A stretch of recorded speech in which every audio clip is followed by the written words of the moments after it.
안녕하세요. 김종일 목사입니다. 명절 잘 보내고 계신가요? 오늘이 이 명절의 마지막 날이면서 또한 주의 날입니다. 그래서 우리가 함께 모여서 또 가정에서 또는 335 또 적은 숫자가 모여서 예배하고 있는 주의 날입니다. 오늘 사랑하는 우리 성도님들 그리고 함께 모이지 못하는 우리 흩어져 있는 예수님의 제자 되시는 모든 분들과 함께 말씀을 나누고 싶어서 잠시 영상을 켜게 되었습니다. 오늘 우리가 함께 좀 생각해 보고 싶은 말씀은요, 마태복음 20장에 있는 바로 함께 읽었던 그 말씀 되겠습니다. 이 말씀은 천국에 대한 예수님의 여러 비유 중에 하나가 되겠습니다. 마태복음은 보통 그것을 이제 천국 이렇게 표현하죠. 원어도 보면은 그 하늘나라 뭐 이렇게 되어 있습니다. 하늘나라 이렇게 되어 있는 이 표현이 이제 다른 복음서에는 어떻게 표현되냐면 하나님의 나라 이렇게 표현되고 있습니다. 그러니까 여기서 말하는 천국은 우리가 죽음 이후에 가게 되는 또는 죽음 이후에 경험하게 되는 어떤 그러한 세상의 미래적인 또는 인생이 끝나고 나서 경험되는 그런 하늘나라가 아니라 하나님의 통치하심이 무엇이냐라는, 물론 거기에는 미래적인 의미도 있지만요, 지금 이 자리에서부터 시작되는 하나님의 나라의 여러 가지 원리들, 비밀들 그리고 진실들을 예수님께서 우리에게 소개하고 있다라고 생각이 됩니다. 이 비유도 바로 하나님의 나라는, 또 이렇게 표현하면 더 아마 이해가 쉬울 것 같습니다. 하나님의 통치는, 하나님은 어떻게 하나님의 백성들을 다스리고 하나님의 나라를 운영해 나가시느냐에 대한 예수님의 말씀인데요. 여기 보면 이 천국은 마치 품꾼을 얻어 포도원에 들여보내려고 이른 아침에 나간 집주인과 같다, 이렇게 말씀하고 있습니다. 그러니까 하나님의 나라는 어떤 곳이냐? 이 집주인, 포도원의 또 주인이겠죠. 그 집주인이 직접 고용에 참여하고 있는 모습으로 우리에게 예수님이 소개하고 계십니다. 그리고 그 고용을 일으키시는 이 포도원의 주인은 만나는 사람들에게 약속을 합니다. 그 약속의 내용은 뭐냐면 하루치의 품삯을 주겠다라고 약속을 합니다. 그래서 이른 아침이라고 그랬는데요. 보통 이게 이제 유대인들의 관점에서는 우리 시간으로 말하면 아침 6시라고 그러죠. 그러니까 아침 6시에 하루치 품삯을 약속하고 사람들을 고용을 했습니다. 그리고 이제 이 주인이, 이 포도원 주인이 그러고 그냥 끝나지를 않고요, 더 많은 사람들을 고용하기 위해서 여러 차례 사람들을 고용하기 위해서 나갑니다. 그리고 이제 삼시에 나가보니 장터에서 놀고 있는 사람들이 있다고 그럽니다. 이 사람들은 왜 놀고 있겠어요? 일할 수 있는 기회가 없기 때문이죠. 그러니까 잘 먹고 잘 살아서 노는 게 아니에요. 일할 기회를 얻지 못한 자들이라는 거죠. 그러니까 하루 공친 사람들 아니겠습니까? 이 일용직 근로자들을 내가 너희에게 상당하게 주리라 그러면서 그들을 고용합니다. 그리고 심지어는 6시와 9시 뭐 이렇게 나갑니다. 그러면 3시와 6시와 9시는 우리 시간으로 말하면요, 오전 9시 그리고 12시 오후 3시 뭐 이렇게 되겠습니다. 그리고 그들에게 일할 수 있는 기회를 또 줍니다. 심지어는 이 비유에는요 11시에도 나가셨다 그래요. 이 주인이 11시면은 저녁 5시가 되겠습니다. 오후 5시. 그러니까 어찌 보면 거의 하루를 일할 기회를 완전히 놓쳐버린 사람들에게 말도 안 되는 시간에 그들에게 일할 기회를 주시는 겁니다. 그리고 그들이 일할 수 있는 시간은 바로 1시간밖에 남지 않았어요. 그러니까 여러분, 이 포도원의 주인이 이들을 고용하는 목적과 이유가 어디에 있을까 한번 생각해 보십시오. 그러면 우리가 요즘 생각은 일반적으로 사람들을 고용하고 노동을 시키고 그들에게 적정한 임금을 주는 그러한 회사의 대표나 또는 뭐 공장의 사장님이나 일터의 어떠한 CEO를 연상할 수는 없습니다. 왜냐하면 우선은 1시간 일하면서 하루치 일값을 주는 사람이 어디 있겠습니까? 또 1시간뿐 아니라 3시간 일하고요. 뭐 6시간 일하고요. 이런 사람들에게 어떻게 하루치 품삯을 줄 수 있겠어요? 이 말은 뭐겠습니까? 이 주인은 돈을 받은 만큼 노동을 요구하는 주인이 아니라는 것을 우리는 알 수 있어요. 그렇죠? 네, 이 주인이 원하는 것은 사실은 자기 포도원에서 이들이 얼만큼 열심히 일하고 얼만큼 많은 열매를 따느냐 이런 데 관심이 있는 게 아니라 이 주인의 관심은요, 본문을 보면은 뭐겠습니까? 바깥에서 일할 수 있는 기회를 얻지 못한 자들을 어떻게든 일할 수 있는 기회를 주는 게 이 포도원 주인의 목적이었습니다. 이 사람 무슨 사회복지가도 아니에요. 그렇죠?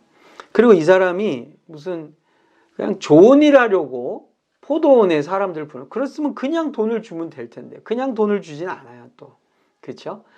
무언가 새벽 6시부터 9시, 그 다음에 12시, 오후 3시, 오후 5시에 사람들을 어쨌든 만나서 일을 하라고 그러고, 그리고 일에 대한 대가로 품삯을 약속을 하고, 그리고 그들에게 일을 시킵니다. 그런데 이제 저물면서 이 주인이 청지기를 부릅니다. 그러니까 고용할 때는 자기가 직접 고용하고 품삯을 줄 때는 이제 청지기들 고용. 이것도 참 재미있는 비유의 내용 아니겠습니까? 당연히 사람을 고용할 때 주인이 직접 무슨 일로 고용을 하겠어요. 관리자를 시키고 중간 간부에게 사람을 좀 고용해라 이렇게 할 텐데 자기가 직접 나가서 고용을 하고 그리고 이제 품삯을 주는데요. 아침 일찍부터 6시부터 일한 사람들을 먼저 주지를 않습니다. 이거 참 이 비유의 특이한 점이에요. 오히려 가장 늦게 온 사람부터 줍니다. 그래서 가장 나중에 온 자부터 시작해서 먼저 온까지 품삯을 주라 하니 제11시에 온 자들이 와서 한 데나리온씩을 바꿔낼, 이렇게 나옵니다. 그러니까 어떻게 했어요? 1시간 일한 사람들은 뭐 이거 웬 횡재냐, 그리고 뭐 난리가 났겠죠. 근데 문제는 뭐냐면 이제 일찍 일하는 사람들일수록 이것에 대한 그들 마음속에 또 다른 기대치가 있었겠죠. 네. 우리는 더 많이 일했으니까 더 많이 주지 않을까 했는데 똑같이 한 데나리온씩 준 겁니다. 이게 이제 하나님의 나라의 공평의 원리라고 우리가 볼 수 있겠어요. 여기까지 보면 이게 무슨 공평한가, 그렇죠? 네. 너무 불공평하지 않은가라는 생각을 우리가 갖게 됩니다. 왜냐하면 여기 먼저 아침 일찍부터 일한 사람들이 우리와 같은 마음을 가지고 있는 거예요. 왜? 더 받을 줄 알았거든요. 자기들은. 늦게 일한 사람 한 데나리온 받았으니까 우리는 2배 주시지 않을까, 우리는 더 많이 주지 않을까 했는데 똑같은 걸 주는 거예요. 그래서 그것에 대해서 원망하니까 주인이 뭐라고 그러냐면요, 친구여 그럽니다. 친구여. 고용주가 고용인한테 친구라 그럽니다. 친구야, 내가 내게 잘못한 게 없다 그럽니다. 원망의 내용이 아니라고 그러는 거예요. 그러면서 무슨 말이냐면 이 주인의 이야기는요, 나는 너랑 약속한 금액을 줄 거다 이럽니다. 그런데 이제 이 사람들이 불평을 하게 된 이유는 뭐냐면, 나보다 적게 일하는 사람에게 나랑 약속한 동일한 금액을 줬으면 나에게는 더 많이 줘야 되지 않느냐라는 것입니다. 이 예수님의 비유에서 여러분, 비유라는 것은 결국 어떠한 사실을, 또 어떠한 하나님의 나라의 측면을 우리에게 말씀하기 위해서 만들어낸 스토리가 아니겠습니까? 예수님의 이 비유에서 아마 아침 일찍 부름받은, 그래서 12시간을 꼬박 일하는 사람들의 불평과 불만에 대해서 같은 마음을 품는 사람들이 아마 있지 않았겠습니까? 그들도 아마 이 사람들처럼 예수님의 비유에 대해서 그렇지, 어떻게 똑같은 임금을 줄 수 있어? 더 받아야지 라고 생각할 수 있지 않았겠습니까? 저희들도 마찬가지죠. 여러분 가운데도 아니 예수님의 이 비유에서 이 집주인은 불공평한 거 아니야? 그럽니다. 그런데 예수님은 이 이야기에서 이렇게 말합니다. 네 것이나 가지고 가라. 나중 온 이 사람에게 너와 같이 주는 것이 내 뜻이니라. 그럽니다. 그러니까 주인의 의도와 목적은 뭐였냐면 그들의 노동의 시간이 아니었어요. 그들이 얼마나 많은 열매를 거두어 들었느냐도 아니었어요. 그들이 성실하게 일했는지 대충 일했는지도 아니었어요. 그러니까 이 주인의 관심은 뭐냐면 일찍 왔든 중간에 왔든 늦게 왔든 나는 그들과 약속한 것을 주겠다라는 것입니다. 그런데 이 일을 한 사람들 사이에 불평과 불만의 근거는 뭡니까? 나는 저들보다 더 많이 일했으니 더 많이 받아야 되겠다라는 것이죠. 네. 이게 이제 바로 어떻게 보면 하나님의 나라의 공정함과 우리들이 생각하는 공정함의 근본적인 차이가 여기 있다라고 저는 보여집니다. 여러분, 우리는 공평한 것과 공정한 것을 굉장히 중요하게 여깁니다. 그런데 공정과 공평의 기준이 무엇일까라는 것이죠. 여기서 우리가 공정하다라는 것과 공평하다라는 것은 사실은 뭐겠어요? 가치의 기준점이라는 게 있어야 되는 것이죠. 그 기준에 맞춰서 공평하고 공정하냐라는 건데 이 사람들이 느끼는 공평과 공정의 기준은 뭐냐면 내가 일한 시간이에요. 예. 내가 일한 시간이 저들보다 많으니까 내가 더 받아야 되겠다라는 거고 이 포도원 주인의 공평과 공정의 기준은 뭐냐면 나는 약속한 대로 주겠다라는 것입니다. 그러니까 불평하는 이 노동자들의 불평도 기준이 없는 건 아니에요. 그들의 기준은 뭐냐면 많이 일했으니까 내가 더 많이 가져야 된다라고 생각하고요. 포도원 주인의 기준은 뭐냐면 나는 그러한 기준을 말한 적이 없다는 거예요. 나는 계약한 대로 주겠다라는 것이죠. 여기에 이제 참 이 하나님 나라의 한편으로는 비밀이고요. 한편으로는 우리에게 이해하기가 어려운 측면이 나타나고 있습니다. 그런데 이제 이 본문이 이 예수님의 비유가 어떻게 끝나냐면요. 집주인이 그들에게 이렇게 말합니다. 내 것을 가지고 내 뜻대로 할 것이 아니냐. 내가 선함으로 네가 악하게 보느냐. 그럽니다. 뭐냐면 이게 불평과 불만과 컴플레인의 문제가 아니고요. 이 주인은 나는 선하게 일을 처리하는데 너희는 그것을 왜 악하다고 보느냐라고 이야기하고 있습니다. 그러니까 조금 더 공평하냐 아니면 조금 덜 공평하냐 또는 공정과 불공정 정도가 아니라 이게 선과 악의 문제로 예수님은 설명하고 계시다라는 것이죠.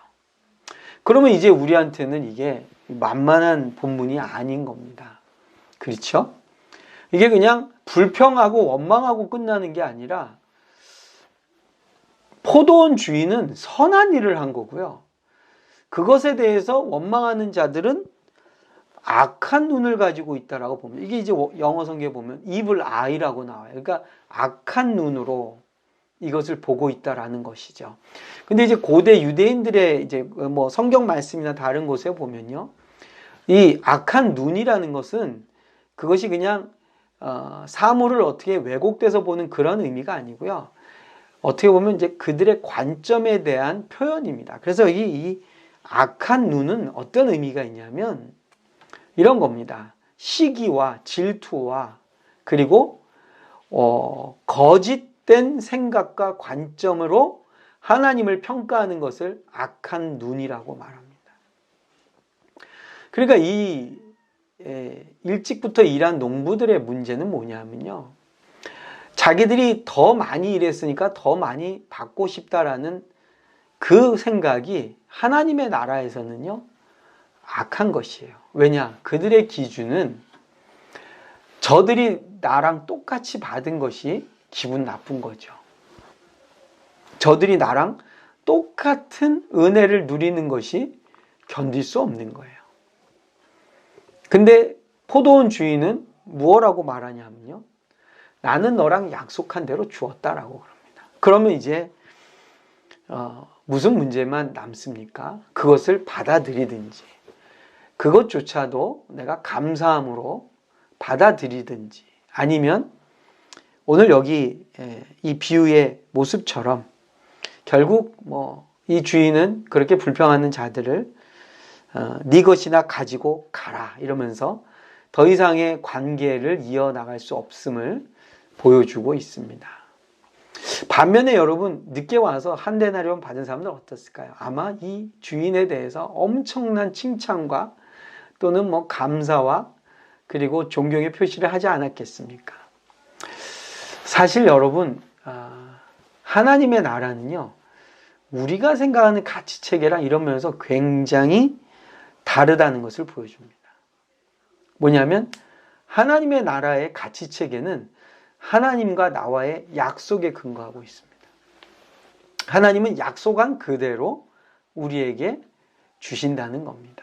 그런데 우리는 종종 하나님과의 약속이 아니라 이걸 좀 어렵게 단어로 표현하자면 신학적으로 이런 것을 공로신앙이라고 합니다. 공로신앙.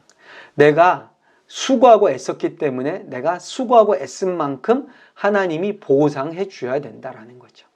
보상해 주시면 좋겠다가 아니라 보상 받아야만 된다고 생각하는 공로주의적인 사상이 우리 속에 있다라는 겁니다. 근데 문제는 뭐냐면 그 기준이 뭐냐면 하나님과 나와 약속에서 기준한 게 아니고요. 하나님이 다른 사람에게 베푸시는 은혜를 보면서 나에게는 더 주셔야지 공정하다라고 생각하는 거예요. 여러분, 공평과 공정의 기준은 뭐냐면요. 사실은 나의 기준이나 나의 수고와 나의 땀 흘린 노력이 기준이 아니라는 겁니다. 하나님의 나라는, 하나님의 통치는 하나님의 기준으로 움직이는 세상이에요. 그런데 그 하나님의 기준은 오늘 본문에서 결국 뭐겠습니까? 우리가 얼만큼 열심히 일하고 얼만큼 많은 열매를 맺었느냐가 아니라요. 하나님은 우리에게 일을 할 수 있는 기회를 주고 싶으시다는 거예요. 그리고 하나님이 우리에게 일을 주시려는 그 기회는 뭡니까? 일할 수 없고 일할 기회를 갖지 못하고 그래서 하루를 살아갈 수 있는 품삯을 얻지 못하는 자에게 하루를 살아갈 수 있는 생존할 수 있는 먹거리를 구할 품삯을 그들에게 주신다는 것이죠. 우리는 이 비유 속에서 하나님의 공평함과 하나님의 공정함을 한번 생각해 보게 됩니다. 하나님은 우리에게 무엇을 약속하시냐면 우리가 하루를 살아갈 수 있는 양식을 주시겠다는 겁니다. 근데 우리가 열심히 일해서 하루를 살 수도 있고요. 우리가 조금 일했어도 하루를 살 수 있는 걸 하나님은 약속하시는 거예요. 그러면 이 하나님의 기준은 뭐겠습니까? 우리에게 일을 하고 수고하고 땀을 흘리면 하루를 살아갈 수 있는 품삯을 약속하신다는 거죠. 그렇다고 해서 이 본문이 우리에게 도덕적인 해이나 요행이나 어떻게든 우리는 그러면 적게 일하고 하루에 품삯이나 받자라고 하는 것을 조장하는 비유는 아니죠. 여러분 출애굽기에 이스라엘 백성들이 만나를 줍는 사건을 보십시오. 그들이 어떠한 방법으로 만나를 줍든 그들은 하루의 양식을 얻게 됐습니다. 그러니까 건강하고 많은 것을 거둘 수 있는 자나 허리를 굽히지 못하거나 나이가 많거나 또는 장애를 가진 자들도 어쨌든 만나를 주우면 하루를 먹고 살 수 있도록 하나님은 그들에게 공평한 은혜를 베푸셨다는 겁니다. 우리는 너무나 성과주의나 또는 우리는 능력주의나 적절한 노동에 대한 보상을 차등적으로 얻는 것을 굉장히 중요하게 여깁니다. 남들보다 열심히 공부했기 때문에 돈을 많이 벌어야 되고요. 남들보다 잠을 안 자면서 시험 준비를 잘해서 국가고시에 붙었기 때문에 남들보다 고소득을 받아야 된다라고 생각을 합니다. 근데 하나님 나라의 관점은 뭐냐면요. 일하고 싶어도 고용이 되지 못하는 자들, 늦게까지 오늘 하루 또 내가 일을 못해서 어떻게 먹고 살까 하는 그들에게 하나님은 1시간짜리 일이라도 주셔서 그 수고의 대가로 하루치 일한 품삯을 주시겠다는 게 하나님 아버지의 목적이고 뜻이라는 것이죠. 사랑하는 성도 여러분, 우리 하나님이 만드시는 세상은요, 우리에게 노동의 강도와 효율과 그리고 그 열매의 어떠한 많고 적음에 따라 차등적으로 주시는 은혜가 아닙니다. 어찌 보면 하나님은 우리의 공로와 상관없이 은혜를 주시기로 마음을 단단히 잡수셨습니다. 그래서 우리가 얼마만큼 일을 했든지 상관없이 하나님은 구원이라는 은혜를 베푸셨습니다. 그래서 하나님 나라의 일꾼은 나의 공로나 나의 열매나 내가 이루어놓은 업적에 따라서 하나님 앞에 나서기가 참으로 어려운 모습입니다. 독일의 아주 유명한 신학자입니다. 칼 바르트라는 신학자가 있습니다. 전 세계적으로 우리 이 개신교에서 정말 빛나는 별과 같은 신학자이죠. 그가 교회 교의학이라는 아주 어마어마한 책을 집대성했고요. 주석을 썼던 신학자인데요. 그가 죽기 전에 아마 이런 말을 했다고 합니다. 자기가 생명이 다해서 하나님의 보좌 앞에 갔을 때 하나님이 자신을 향해서 너 뭐 하다가 나한테 왔냐? 그러면 자기는 자기가 평생에 걸쳐서 집필한 그 교회 교의학 그 한 질과 로마서 주석을 아버지 앞에 올려드리면서 이렇게 말할 것이라 그랬대요. 이것밖에 하지 못했습니다. 여러분, 신실한 종은 내가 이만큼 했습니다 라고 말하는 게 아니고요. 기독교 역사에서 손꼽는 신학적 업적을 남기고 독일 교회를 새롭게 하고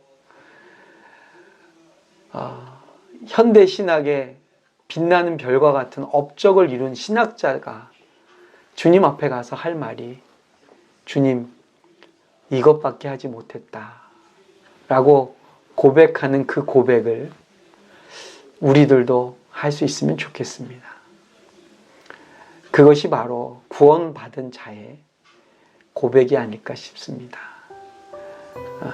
명절 남은 시간도 가족들과 함께 또 이웃들과 함께 즐거운 시간 보내시고요. 모쪼록 늦게 막차 탄 구원받은 저와 여러분 하나님의 은혜에 감사하며 또 우리보다 늦게 온 자들에 대해서 불평하고 시기하고 교만한 마음을 가질 것이 아니라 함께 구원받은 자의 기쁨을 누리는 천국의 백성으로 살아갈 수 있기를 주님의 이름으로 축복을 드립니다. 감사합니다. 김종일 목사였습니다.